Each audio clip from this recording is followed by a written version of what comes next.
खरं तर स्वयंपुनर्विकासातनं उभी राहिलेली ही 15वी इमारत आहे आणि अभिलाषामध्ये 350 चौरस फुटाच्या घरात राहणारे लोक 920 चौरस फुटामध्ये चाललेले आहेत।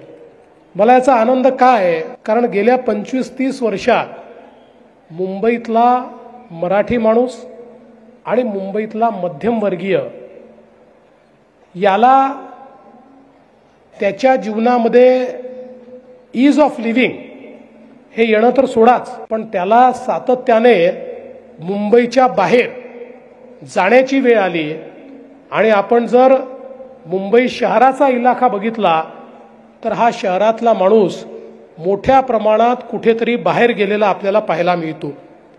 पण आज स्वयंपुनर्विकासामुळे या मुंबईतल्या मराठी माणसाला आणि मध्यमवर्गीयांना एक आशेचा किरण तयार झाला की त्यांच्याही जीवनामध्ये परिवर्तन होऊ शकतं।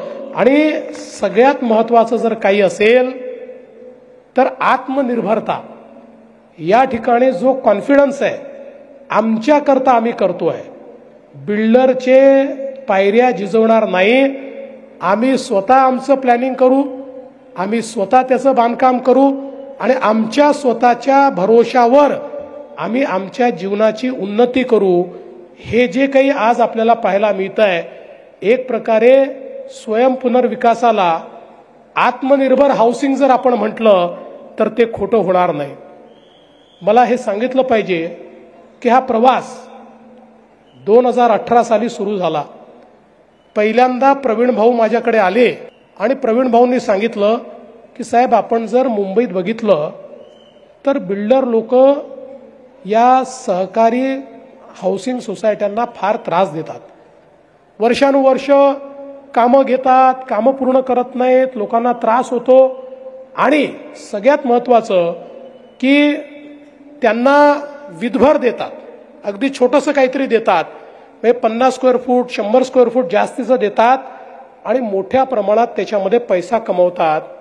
आपण जर स्वयंपुनर्विकास सुरू केला तर त्या लोकांना आहे त्यापेक्षा दुप्पट मिळेल किंवा त्याहीपेक्षा जास्त मिळू शकेल, अशा प्रकारची क्षमता या स्वयंपुनर्विकासामध्ये आहे।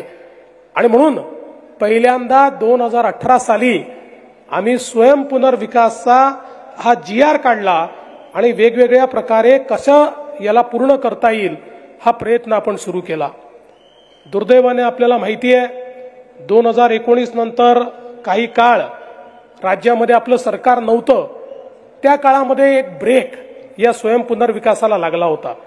पण जरी सरकारने ब्रेक लावला होता तरी आम्ही थांबलो नव्हतो।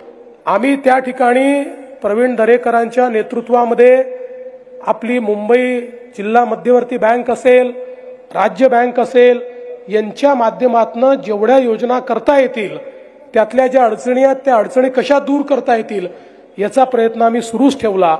आणि आपल्या सगळ्यांच्या आशीर्वादानं पुन्हा ज्यावेळी सरकार आलं त्या सरकारमध्ये आपण पहिली परिषद घेतली सहकारी गृहनिर्माण संस्थांची।